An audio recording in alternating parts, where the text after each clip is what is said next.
Bueno, en la clase de hoy comenzamos a desarrollar lo que es propiamente el acto jurídico. El acto jurídico, ustedes saben que es el principal de los hechos jurídicos y vamos a comenzar a estudiar sus elementos, sus modalidades, los efectos de los actos y después vamos a entrar en los vicios, que vamos a distinguir los vicios propios de los actos voluntarios de los vicios de los actos jurídicos, la forma de los actos jurídicos, perdón, previamente la forma, después los vicios, después la ineficacia. Y después la finalización de las relaciones jurídicas. Dentro del universo de los hechos jurídicos nos vamos a concentrar en los actos jurídicos, es decir, cuáles son sus elementos, cuáles son, cómo se clasifican, qué efectos producen, cómo se deben celebrarse en cuanto a la forma. Estos son los problemas que estamos considerando. Recordemos que habíamos hecho este cuadro en la clase pasada que nos dividía los hechos jurídicos en humanos y de la naturaleza, los humanos en voluntarios e involuntarios. Los voluntarios eran aquellos ejecutados con discernimiento, intención y libertad, y los involuntarios y que te manifestaban exteriormente, y los involuntarios, los que carecían de discernimiento, intención o libertad. Dentro de los voluntarios teníamos los lícitos y los ilícitos, dentro de los ilícitos los delitos y cuasi delitos, y dentro de los lícitos los simples actos ilícitos y los actos jurídicos. Justamente en esta clase nos vamos a concentrar en esta categoría que son justamente los actos jurídicos, ¿tá? Nos vamos a concentrar, que entonces van a tener como definición que son hechos humanos, voluntarios, lícitos, que tienen por fin inmediato producir la adquisición, modificación, extinción de relaciones o situaciones jurídicas. Bien, metodológicamente ya habíamos visto en la clase pasada que todo lo referido a hechos y actos jurídicos está ubicado en el libro primero, título cuarto. Esto es un avance con relación al Código de Vélez que los ubicaba en la sección segunda del libro segundo, que es el libro de los derechos personales. En el nuevo código se lo lleva a lo que se llamaba la parte general, lo cual todos los autores resaltan como un acierto. También es un acierto que nuestro código traiga un sistema general de los actos jurídicos, a diferencia, por ejemplo, del código francés, que no trata de los actos jurídicos en general, sino que se aboca al contrato. Es que nosotros entendemos que el acto jurídico es más que un contrato. El contrato es una especie de acto jurídico. El contrato es el acto jurídico en el cual hay un acuerdo de voluntades para el surgimiento de obligaciones en el campo patrimonial. Por ejemplo, hago un contrato de locación, hago un contrato de compraventa, hago un acuerdo de voluntades en orden a transferir la propiedad de otro contra un precio, compraventa. Hago un acuerdo de propiedades en orden a transferir la tenencia de un bien, locación, de cosa, contra la entrega de una renta mensual como canon, la locación, puede ser de muebles y inmuebles. El contrato es un tipo de acto jurídico, pero nosotros vamos a concentrar ahora en los actos jurídicos en general, lo cual es más que el contrato. Por ejemplo, un testamento es un acto jurídico, el matrimonio es un acto jurídico. Nosotros cuando hacemos un testamento estamos haciendo un acto que tiene por finalidad disponer nuestros bienes para el supuesto de nuestra muerte y cómo se van a asignar esos bienes. Esto va a tener, un acto jurídico va a tener efectos luego de nuestra muerte, pero no es un contrato. Entonces, vamos a estudiar toda la teoría de actos jurídicos que nos sirve para todo el conjunto de actos humanos, voluntarios, lícitos, que tienen por fin inmediato producir consecuencias jurídicas. Si volvemos a nuestro cuadro, nosotros hemos dicho que los hechos jurídicos eran hechos, aquí la primera de las clasificaciones, eran los acontecimientos que producen el nacimiento, la modificación, la transferencia o la extinción de relaciones o situaciones jurídicas. Esos acontecimientos están definidos en el 257, que además tienen que ser conforme al ordenamiento jurídico. Esos acontecimientos son el género. Dentro de ese género vamos a tener los actos jurídicos como aquellos humanos, voluntarios, lícitos, que tienen por fin inmediato producir consecuencias jurídicas. Entonces, lo propio del acto jurídico es que busca producir consecuencias jurídicas.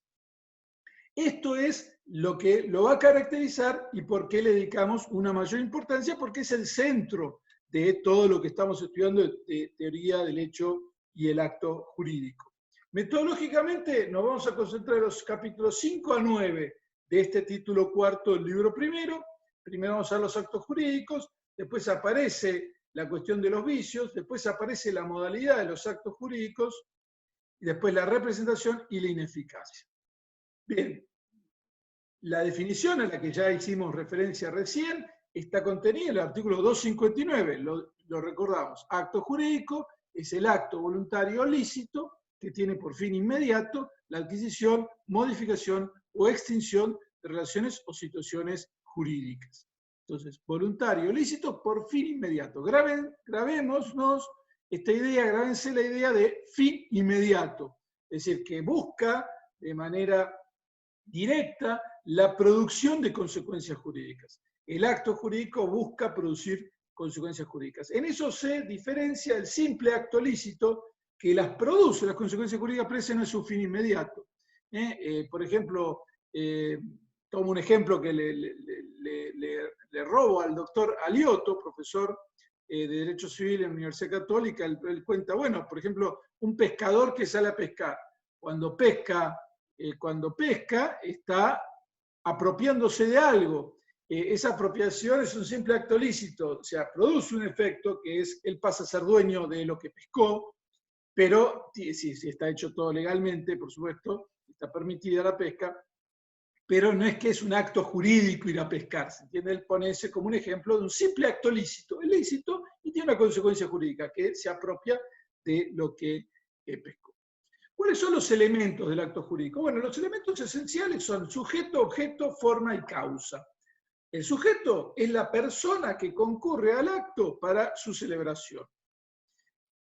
El objeto es la materia sobre la que recae el acto, es decir, sobre qué recae el acto, de qué bienes o hechos son el objeto de nuestro acto.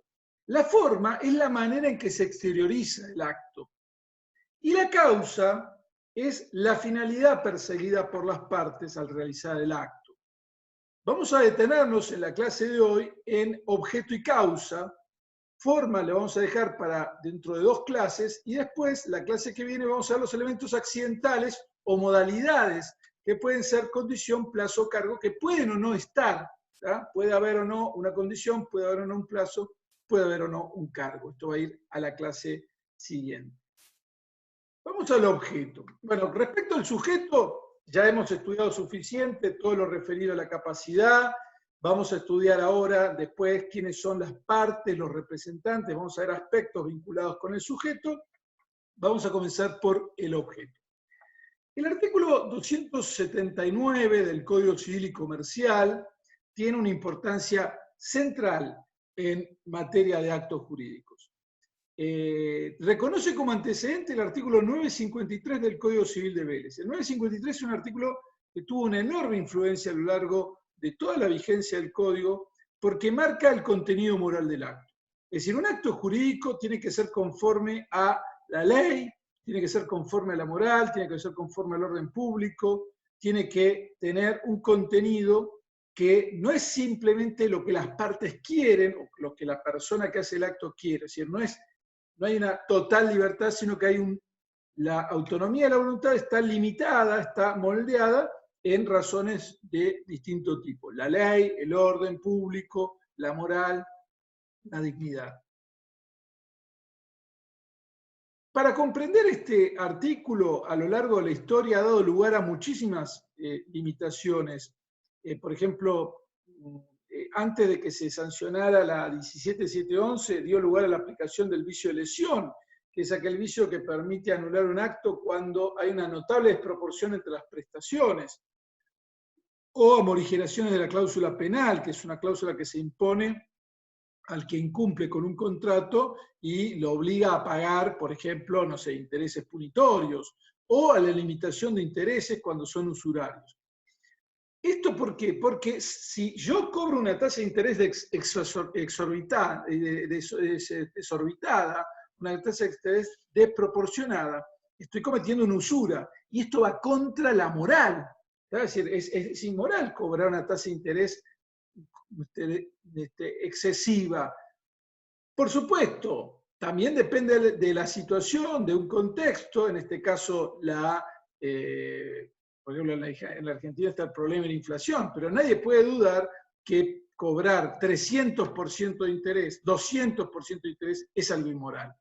Por lo menos en mi percepción. Lógicamente, una mirada más liberal va a decir, no, cada uno pacta, vos sos libre de pactar la tasa de interés que quieras, vivimos en Argentina, el costo del dinero. Bueno, entonces, aun cuando no hubiera un límite a los intereses, el acto jurídico como tal tiene que tener un objeto, en este caso lo que se pacta, que sea conforme a la moral, que no exceda las buenas costumbres. Y esto es un poco la importancia que ha tenido a lo largo de la historia y que sigue teniendo este artículo sobre el objeto del acto. En el anterior código del 953, en el nuevo código del 279. Vamos al texto del artículo. El texto del artículo va a dividir el objeto en dos grandes capítulos. Por un lado dice, no debe ser un hecho, y por el otro lado, un bien. Hechos y bienes. Los hechos, o sea, acontecimientos, no pueden ser imposibles. O sea, no se puede pactar lo imposible, ya sea jurídicamente o fácticamente. ¿Está? No puede ser objeto de un acto algo, no sé, cruzar a nado el Atlántico, es algo imposible fácticamente. O prohibido por la ley, obvio, consecuencia de la prohibición legal, o contra la moral, las buenas costumbres, esto era lo que les contaba antes, el contenido moral del acto, al orden público, ya hemos visto con suficiente desarrollo el concepto de orden público como conjunto de principios eminentes que hacen a la digna subsistencia de una sociedad, lesivo de los derechos ajenos o de la dignidad humana. Entonces, los hechos, cuando yo pacto un hecho, por ejemplo, contrato a alguien para que pinte una casa, el hecho es venir y pintar, ese hecho tiene que ser conforme a todos estos requisitos que dice el código. Están puestos en negativo, no sea imposible, no sea prohibido por la ley, no sea contrario a la moral, está puesto en términos negativos. Así ha habido casos donde, por ejemplo, se pacta, qué sé yo, una venta de influencias, ¿está? Si, bueno, la persona se compromete a realizar tratativas para obtener, no sé, un privilegio en sede administrativa y que en el fondo es un acto de corrupción. Entonces después, eso es un acto de objeto inmoral, ¿está bien? De contra la ética pública, no se puede vender influencias. Entonces, si después esa persona lo quiere hacer valer, la consecuencia es la nulidad del acto. La consecuencia de que el objeto no responda a los requisitos del artículo 279 es la nulidad, una nulidad de tipo absoluta, que está regulada en el artículo 386. La segunda parte del artículo 279 nos habla de que no pueden ser bienes que por algún motivo especial se haya prohibido que lo sean. Es decir, acá hay una referencia genérica a prohibiciones que puedan surgir de la ley, por ejemplo, cuando ciertos bienes no pueden ser objeto de algunos contratos, bienes de dominio público, que no se pueden, obviamente, ser objeto de un acto jurídico. Vamos a la causa. El otro elemento importante que aparece en el Código Civil y Comercial es la causa. La noción de causa tiene varias acepciones. Nosotros nos vamos a concentrar en dos. En derecho civil se suele discutir la causa fuente y la causa fin. La causa fuente, el problema de la causa fuente es como la fuente de las obligaciones. ¿De dónde surgen las obligaciones? Las obligaciones surgen de los contratos, surgen en general de los hechos y actos jurídicos, surgen de los actos ilícitos.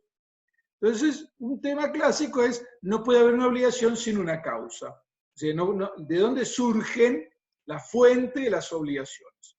Este no es el sentido con el que nosotros nos vamos a concentrar. Acá nos miramos más al problema de la causa fin, la causa final, que es el fin perseguido por las partes al momento de celebrar un acto. ¿Qué se propusieron las partes cuando celebran un acto? A lo largo de la historia del derecho civil, esto ha dado lugar a distintas posturas. En un primer momento, en el derecho más contemporáneo, me estoy refiriendo del Código francés para aquí, obviamente que esto también estuvo presente en la antigüedad, en la Edad Media, sobre todo con los canonistas, los glosadores, incorporan el elemento finalidad a la valoración de los actos. La tesis causalista que aparece con un autor francés que es Domat, aparece como que al celebrarse un contrato, y cierto tipo de contratos, los contratos sinalagmáticos, es decir, contratos perfectamente bilaterales, donde una parte tiene una prestación uno se obliga a una prestación y la otra se obliga a otra prestación. Entonces, Domat dice, bueno, la causa por la cual las partes celebran un contrato es la prestación debida. Entonces, si yo hago una compraventa, la causa es adquirir la casa, la compraventa de una casa, y la otra parte quiere adquirir el precio. Bien, esta tesis causalista recibe críticas, un autor belga, se llama Ernst, que tiempo después es recogido por Planiol, y esta tesis anticausalista dice, bueno, la causa así explicada no me ofrece ninguna novedad, o sea, es el objeto mismo, o sea, se ha identificado causa con objeto. Entonces, se le señala, se le critica a esta postura el hecho de que no ofrezca ninguna precisión sobre qué es lo propio de la causa. Entonces, se critica la postura causalista, entonces aparece esta idea de lo anticausalista, por decir, bueno, la idea de causa-fin no agrega nada, porque en definitiva se trata del objeto.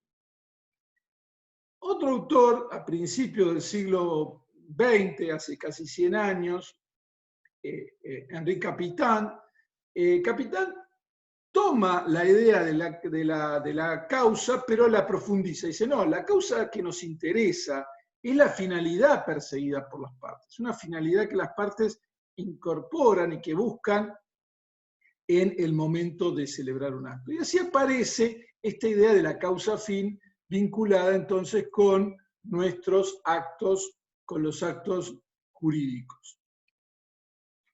Vamos al derecho argentino. El Código de Vélez no menciona la causa entre los elementos del acto en la sección específica de actos jurídicos, cosa que sí hace el nuevo código, ¿tá? Es una gran diferencia.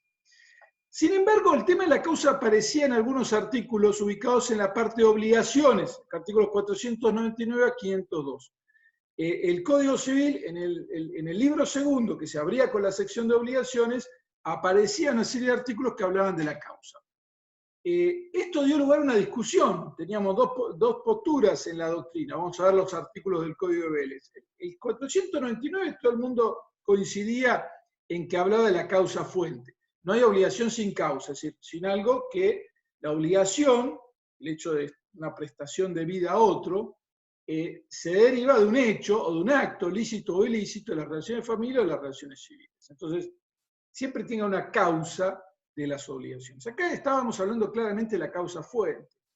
Pero a partir del 500 del 502, y sobre todo por las notas de Vélez Arfield, las notas que Vélez Arfield coloca al pie, donde critica la confusión entre causa fuente y causa fin, pero termina cayendo un poco en ubicar el tema aquí, aparece la idea de causa ya más vinculada a la finalidad. No todos los autores coincidían en que estos artículos refieran a la causa fin, pero una buena parte de la doctrina sí los entendía así. Aunque la causa no esté expresada, se presume que existe, o sea, las partes no expresan la causa, pero alguna debe haber. La obligación será válida aunque la causa sea falsa, o sea, si se aparenta algo, pero en realidad es otra causa verdadera, esto sería una simulación, la obligación es válida. Y finalmente, lo más importante de todos, es de ningún efecto un acto con una obligación fundada en una causa ilícita. Es decir, la causa es ilícita, es de ningún efecto.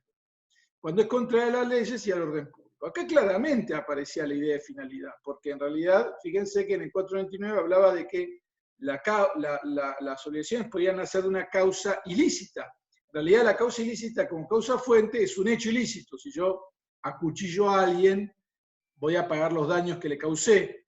el ilícito produce una obligación, reparar los daños.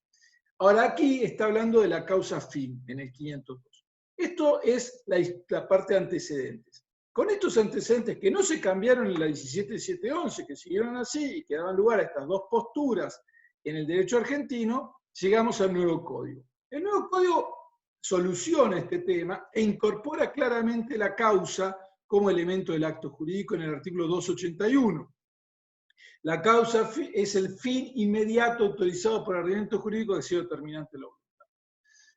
Acá la expresión autorizada por el ordenamiento jurídico es un poco redundante, porque, bueno, digamos, en realidad la causa es el fin perseguido por las partes que ha sido determinante de la voluntad. Esto da lugar a una teoría que se dice que hay una noción objetiva de causa fin. O sea, la causa fin objetiva sería el fin que es autorizado por el ordenamiento jurídico, el fin que conforma un acto.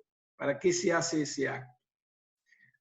Pero lo importante es que también aparece la dimensión subjetiva de la causa. ¿Por qué? Porque dice, también integran la causa los motivos exteriorizados cuando sean lícitos y hayan sido incorporados al acto en forma expresa o tácitamente si son esenciales para ambas partes. Voy a poner un ejemplo. Hace muchos años hubo un caso de una profesora de francés que contrata a un escritor para que le escriba un ensayo que ella va a traducir y presentar en un concurso para ganarse una beca a ir a Francia, lo va a presentar como propio. Pero lo redacta otro. Contratar a alguien para que escriba un ensayo es algo válido. Yo puedo contratar a alguien para que me escriba un ensayo. Lo que no puedo hacer es hacerlo pasar por mío para engañar a un concurso y ganar una beca. Esta profesora, el objeto de ese acto es pagarle a alguien para que te haga un trabajo, es perfectamente válido.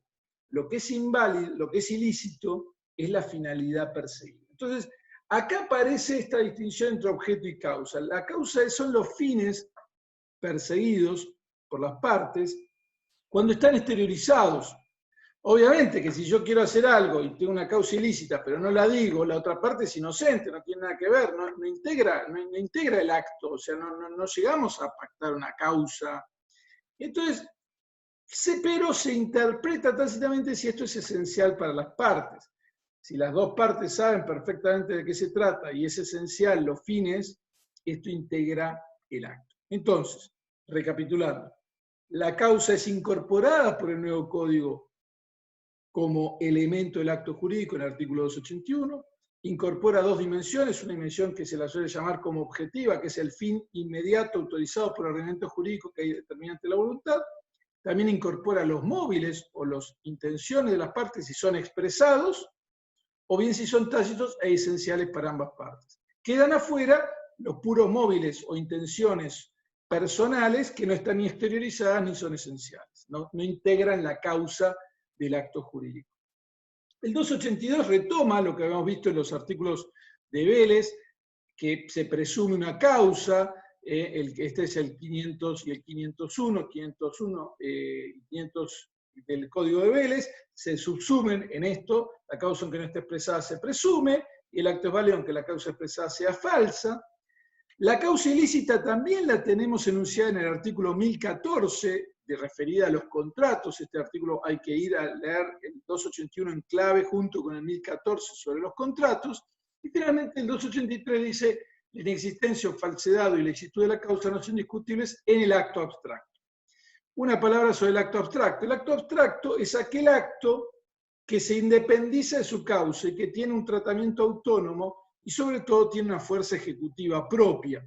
El caso típico es el pagaré. Yo firmo un pagaré porque, no sé, puedo tener una deuda con un hospital al entrar a internarme al hospital. El pagaré cobra autonomía propia. Si ese pagaré circula y yo después ya pagué al hospital, y bueno, cuando alguien me viene a cobrar el pagaré, si yo no lo rescaté a tiempo, va a ejecutar y yo no puedo discutir la causa por la cual emití eso. En el título abstracto no se discute la causa. Esto es a lo que hace referencia el 283. De esta manera cerramos la primera parte de esta clase, que son los elementos del acto. Después nos va a quedar, en la segunda vamos a ver la clasificación de los actos y vamos a avanzar, probablemente logremos avanzar con las modalidades de los actos.